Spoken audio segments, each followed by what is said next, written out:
আজকে উল্টো রথ। তো এই জগন্নাথের সম্পর্কে একটু যা জানি সেটাই তোমাদের সামনে আজকে তুলে ধরছি। তো যাই হোক, এই জগন্নাথটা দেখতেই পাচ্ছ, এটা হচ্ছে আমার কর্তামশাইয়ের একটা বন্ধু পুরীতে গেছিল, তো এই গিফটটা আমাদের এনে দিয়েছে। তো খুব সুন্দর না, দেখো। আর আর এই জগন্নাথের একটা কাহিনী আছে, আমি তোমাদেরকে বলছি। তো জগন্নাথ হচ্ছে পুরীর যে সমুদ্র আছে, তো সমুদ্রে একটা ব্রাহ্মণের স্বপ্ন দিয়েছিল। তো বলেছিল যে আমি এই পুরীতে এখানেই আমাকে প্রতিষ্ঠান করবে। তো সেই হিসাবে তো সবাইয়ের কাছে প্রচার করলো যে এরকম আমার কাছে স্বপ্ন দিয়েছিল, আমার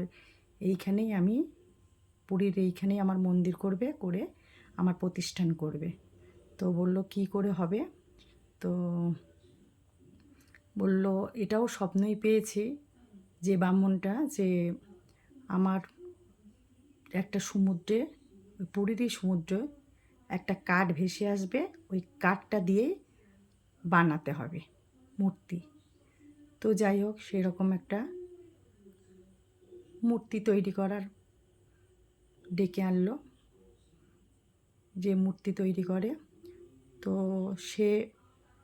তাকেও স্বপ্ন দিয়েছিল যে যখন মূর্তি তৈরি করবে সেই মূর্তি যেন না কেউ দেখতে পায়। তো সেই বলেছিল যে মূর্তিটা বানাবে, তো তাকেও স্বপ্ন দিয়েছিল জগন্নাথ। তো সে বলেছিল ঠিক আছে, আমাকে এরকম স্বপ্ন দিয়েছে, আমি বানাবো একটা ঘরের মধ্যে। তো কেউ যতক্ষণ না হবে আমি বলবো ততক্ষণ কিন্তু ঘরের মধ্যে কেউ প্রবেশ করতে পারবে না। তো সেই জন্যে প্রতিদিন মূর্তি বানানো স্টার্ট করলো। তো প্রতিদিন মূর্তি বানাতো সেই ঘরে, একমাত্র সে একাই বানাতো, আর কেউ ঢুকতো না। তো বানাতো আর ওই বানাতো, আর প্রতিদিন খাবার ওই দরজার সামনে রাখতো, ঠিক টাইমে উনি খুলে খাবারটা নিয়ে নিত। তো নেওয়ার পরে খেত, আর উনি বানাতো। তো এরকম প্রতিদিন এরকম করে বানাতো আর খেত, খাবারটা নিয়ে নিত। তো এরকম অনেক দিন চলছে বানানো।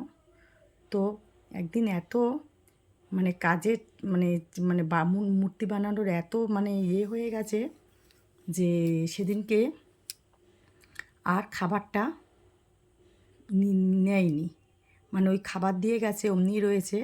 তো সেই খাবারটা নেওয়ার সময় পায়নি, মূর্তি বানিয়েই যাচ্ছে। তো যে খাবার দিতে সে দিয়ে গেছিলো, সে পরে এসে দেখলো যে খাবারটা আর ওখান থেকে নেয়নি, খায়ও নি। তো উনি ভাবলো যে উনি হয়তো অসুস্থ হয়েছে বা কিছু একটা হয়েছে। তো সেই জন্যে উনি ভিতরে দরজাটা খুলে যেই ঢুকতে গেছে, গিয়ে দেখছে যে জগন্নাথের মূর্তি হাত পা হয়নি, এই রকমই অবস্থা হয়েছে। গিয়ে দেখলো এরকম পর্যন্ত বানানো। আর ওই যিনি বানাচ্ছিল উনি তখন বলল যে আর তুমি দরজা খুলে এসছো কেন? তো বলল আপনাকে আমি প্রতিদিন খাবার দিই, তো আপনি তো খাবারটা নেন, আজকে নেননি কেন? তো আমি তো ভাবলাম আপনি অসুস্থ বা কিছু একটা হয়েছে, যার জন্যে আমি ভিতরে এসেছি। তো ওই জন্যেই সেই মূর্তি আর বানানো যাবে না, বলল যে এই পর্যন্তই থাকবে, আর কিছু করা যাবে না। তো সেই উদ্দেশ্যেই সেটাই জগন্নাথ এই জন্যেই এরকম অবস্থাই হয়েছিল, আর এর কিছু করা গেল না, হাত পা বানানো গেল না। এই অবস্থায় পুরীর মন্দিরে প্রতিষ্ঠান করা হলো। তো এই জগন্নাথের কাহিনী, এটা কিন্তু একদম বাস্তব কাহিনী, এটা কোনো গল্প না, কিন্তু মিথ্যে গল্প না, এটা একদম বাস্তব ঘটনা। এই হচ্ছে পুরী জগন্নাথ। তো যাই হোক, যদি ভালো লেগে থাকে ঘটনাটা শুনে সবাইয়ের, তাহলে একটু সবাইয়ের শোনার জন্যে একটু সুযোগ করে দেবে, ঠিক আছে?